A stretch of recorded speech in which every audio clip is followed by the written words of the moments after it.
Mahal, kailan mo ba ako iuwi sa bahay niyo? Huwag kang mainip. Darating din tayo doon. Eh, kailan? 2 taon na tayo. Bakit pa hirap na hirap kang gawin yun na ibiyudo ka naman? Unless kung may iba kang babaeng tinitira sa bahay mo. Wala. Ikaw lang ang babae sa buhay ko. Minsan nga napapaisip ako baka mamaya nagawa mo lang akong parausan mo. Hindi ka naman talaga seryoso sa akin. Pinag-iisip mo. Basta, pag hindi mo ako ititira sa bahay mo, maghihiwalay na tayo. Ha? Man!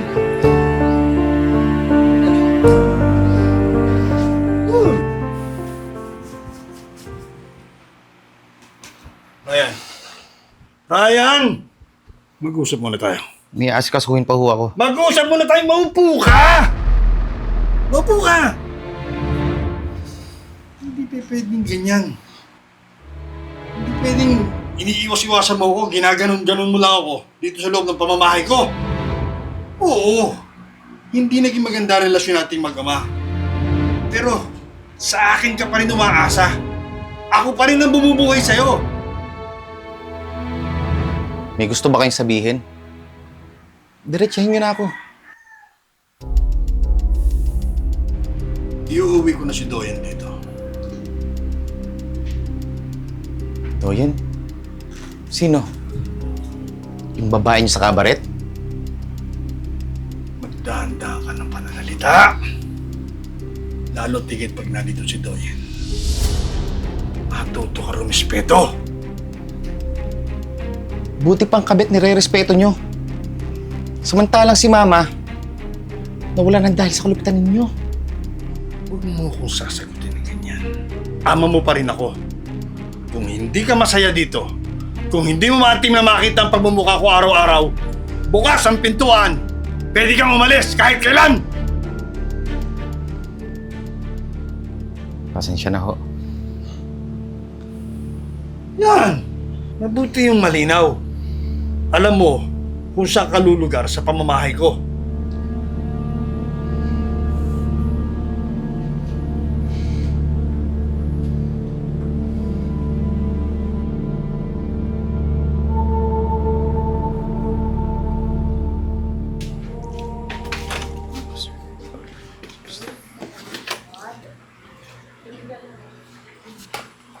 Charan! Oh, yan na ang bahay ko. Nandito ka na. Pwede na rin. Pumunta tayo.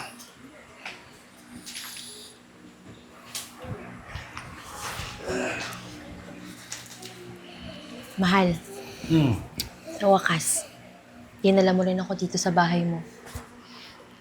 Bagay na bagay akong housewife dito. Namnamin mo na. Kasi talagang ikaw ang housewife ngayon dito sa bahay na ito. Ang saya-saya ko nga eh. Thank you ah. Hindi ko na maramdaman ngayon na kabit lang ako. Huwag mo isipin kabit ka. Alam mo, ako dapat ang magpasalamat. Dahil sa kabila ng agwat, ng layo ng edad natin, ramdam ko na mahal mo ako. Kaya nga, kahit anong gusto mo, ibibigay ko sa'yo. Mahal na mahal kita. Mahal, alam mo, isa na lang ang kulang. Sabihin mo. Bibilin ko. Kung kulang ang pera ko, pag-iipunan ko, ibibigay ko sa'yo lahat. Mahal, hindi mo kailangang bilhin. Ibibigay mo lang. Hindi mo kailangan bilhin. Hindi mo kailangan ibibigay ko lang. Ano yun? Anak! Baby boy or baby girl. Kahit ano, basta galing sa'yo. Oh, Yun lang. may bisita pala tayo. Pa, pakilala niyo naman sa akin yung bisita niyo. Ryan, may usapan na tayo. Umayos ka. Ayusin mo yung pagsasalita mo. Siya si... Ryan? Yung nag-iisa mong anak? Oo. Sige.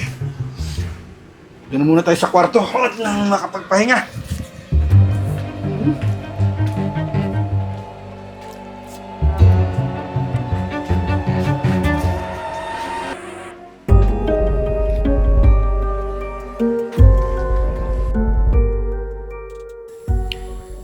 Sa bahay na nakatira ang kapit ni Papa. Oh, tinutuo pala talaga ng papa mo. Uy, kamusta naman? Ayos lang ba ang pakitungo sa'yo ng babae? Hindi ko nga sila pinapakilman eh. Bahala sila sa buhay nila. Basta tuloy-tuloy lang ang bigay ni Papa. Magkakaigi kami. Ano kaya kung maghanap ka na lang ng trabaho para hindi mo na kailangang magtiis pang makisama sa papa mo? Alam mo, hindi mangyayari yan. Lahat na lang ng pinasok kong trabaho. Sinisira ni Papa ang diskarte ko. Kaya ito, tamang tiis lang ako dito. Eh hanggang kailan naman kayo magiging ganyan ng papa mo? Siguro, pag wala na siya, wala na magpapahirap sa buhay ko. Ryan, tatay mo pa rin yun. Kaya hindi ka dapat nagsasalita ng ganyan sa kanya. Balang araw, nakakawala din ako sa kanya.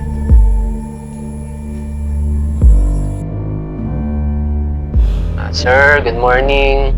Sir, according to your ultrasound, hindi po maganda ang lagay ng inyong prostate. You need an operation sa lalong madaling panahon. Mahirap na po kapag umalat ang cancer. Diyos ko. Hindi ko pa nakakausap, Dok, ang pamilya ko tungkol dito. Paano ko sasabihin sa kanilang sitwasyon ko? Don't worry, sir. Ako naman pahala ang magpaliwanag sa inyong asawa. Siguro, Dok, hindi na ho kailangan. Ako na lang po ang magsasabi sa kanila. Sige po. Sa inyo po yan, sir. Salamat po, Dok.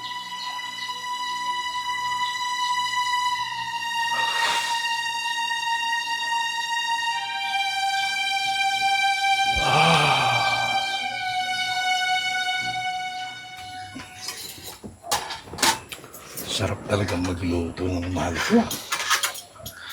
Diba, Ryan? Ano masasabi mo sa luto ni Doyen? Okay naman. Pwede na. Alam nyo,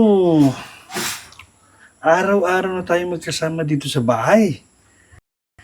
Dapat magkakasundo tayo. Salamat.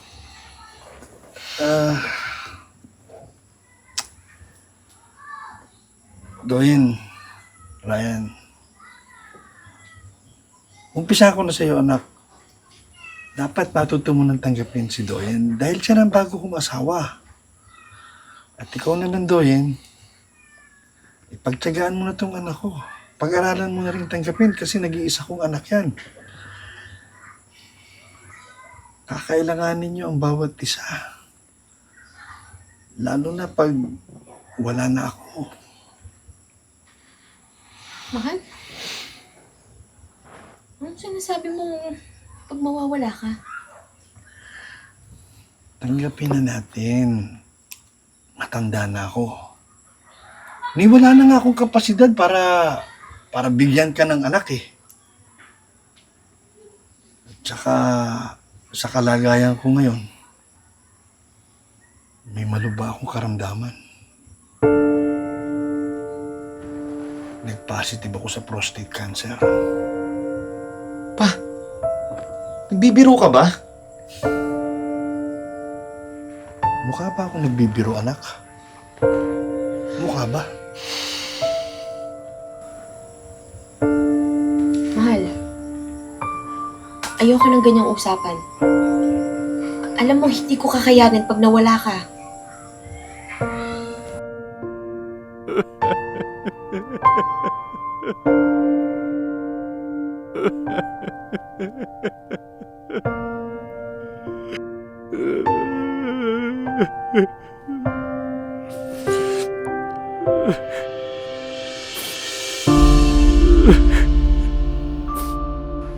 Ryan, Ano to pa? basahin mo. Mga munting naipundar ko. Lahat ng yan, mapapapunta sa'yo pag nawala ako. Anong naisip niyo at ibibigay niyo sa akin lahat ng to? Hindi na ako magpapaligoy-ligoy pa. Gusto namin magkaanak ni Doyen. Pero wala na akong kapasidad para ibigay ito sa kanya.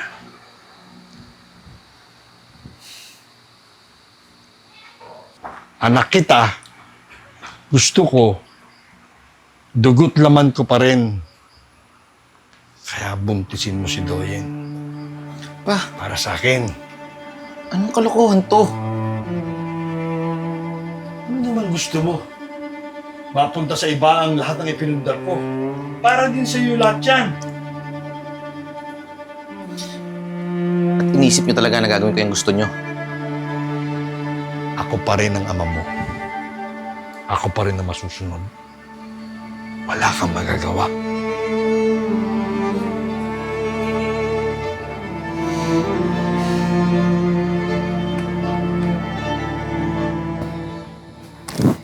Hindi ko kaya yung pinagagawa mo sa akin.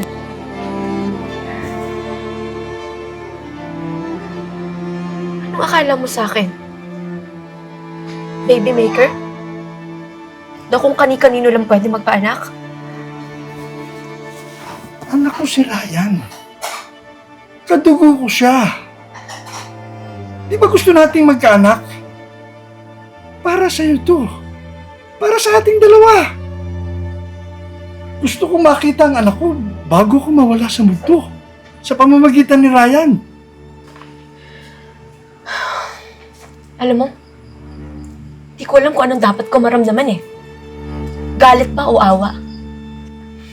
Mahal mo ba ako? Sabihin mo nga sa akin ang totoo.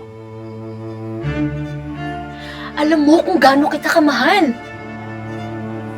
Hindi dahil binigay mo lahat ng pangangailangan ko, kundi tinanggap mo ako sa kabila ng trabaho ko. Mahal na mahal din kita. Gagawin ko ang lahat para maging maligaya ka. Kaya sana pumayag ka na sa gusto ko. Ulitin ko. Di ba ito yung pangarap natin?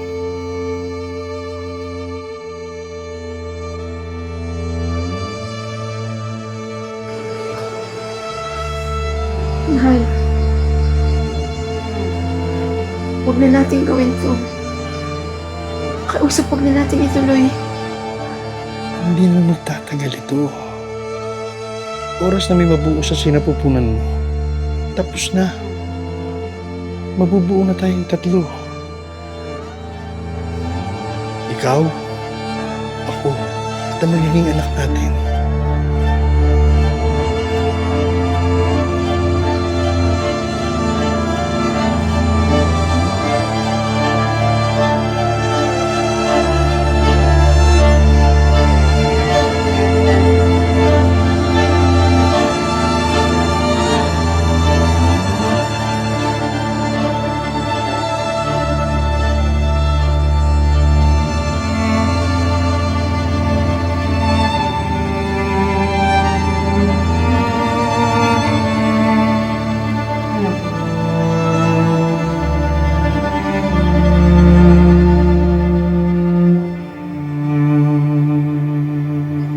Hubad na.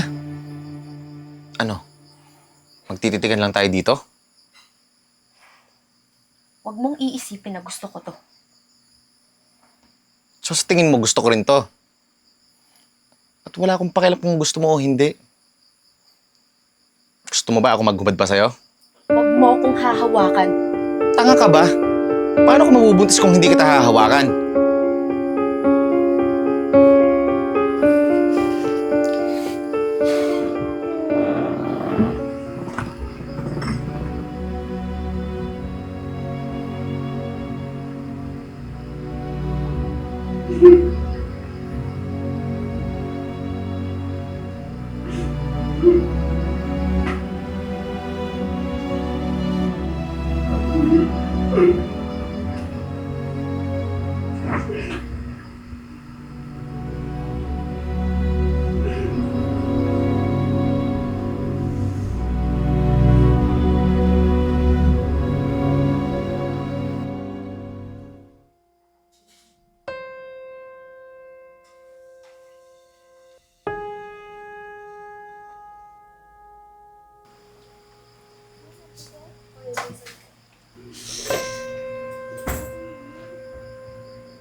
ka nandito?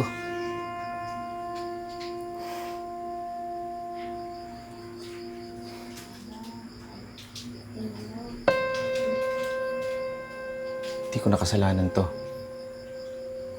Ikaw may diferensya, hindi ako. Kasalanan mo yan dahil hindi mo ginawa ang tama. Alam mong pinwersa mo ako nung gabing yun. At anong gusto mo? Dahan-dahanin ko? Yun ba ang gusto mo, ha? Bastos ka! Nagawa ko to dahil mahal ko si Efren. At ama mo siya, kaya hindi lang ako ang dapat nagsasakripisyo dito. Ryan, may taning ng buhay ng ama mo. Kaya lahat-lahat ng to ginagawa ko para sa kanya. Kaya sana ikaw din.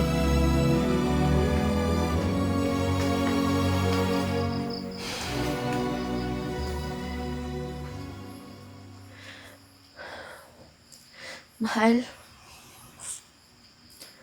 magpakatatag ka ha. Kayanan mo. Lumaban ka. Hindi ko kayang mawala ka. Pangako mo sa akin, lalaban ka ha. Mahal, huwag kang umiyak. Ginagawa ko naman ng lahat para sa'yo at para sa magiging anak natin.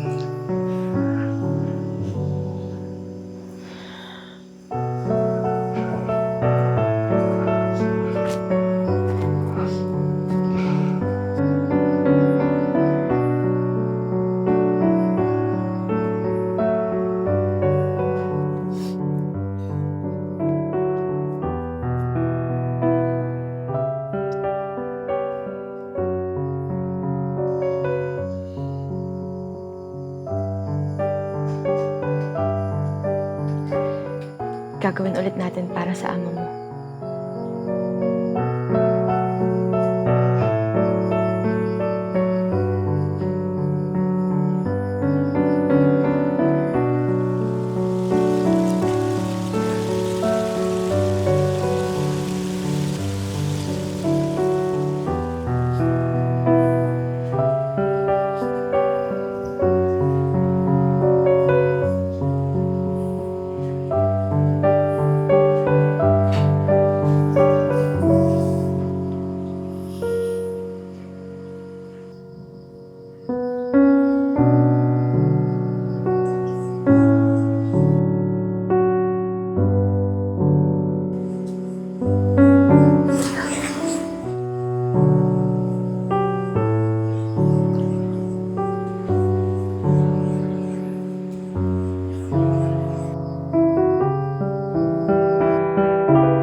Saya ko, mahal. Sa wakas, nabuo na natin yung pinapangarap natin pamilya. At higit sa lahat, naging successful yung operation mo at naging cancer-free ka na. Hindi na ako ngayon matatakot na mawawala ka sa amin. Sobrang ligaya ko rin kasi nabigyan pa ako ng isang pagkakataon.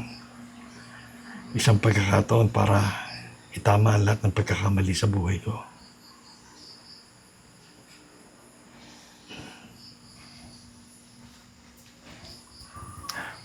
Pa, gusto ko pong mag-sorry sa lahat ng pagkukulang ko bilang isang anak. Sa'yo din, Doyen. Kitang-kita ko kung paano minamahal si Papa. Siguro, wala nang dahilan para pag-isipan pa kita ng masama. Doyen, pwede bang makarga ko si baby bago ako umalis? Oo naman.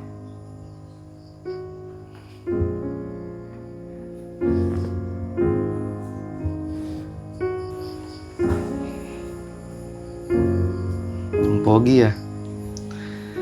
Kamukhang kamukha ni Papa. Doyen, alagaan mo siyang mabuti ah. Alam ko namang hindi kayo pababayaan ni Papa.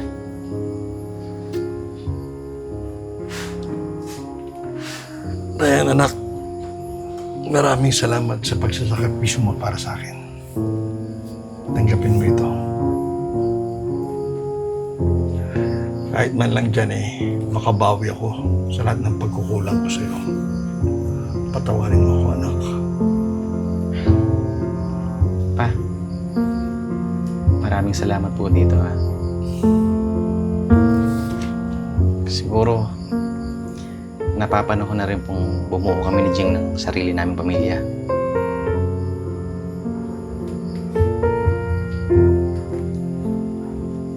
Anak, nandito lang kami lagi para sa'yo. Bukas ang bahay. Pagpabalik mo, iintay ko. Salamat po, pa.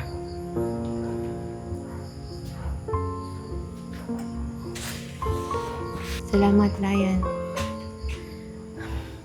Pangako ko aalagaan ko si Papa mo at si Baby.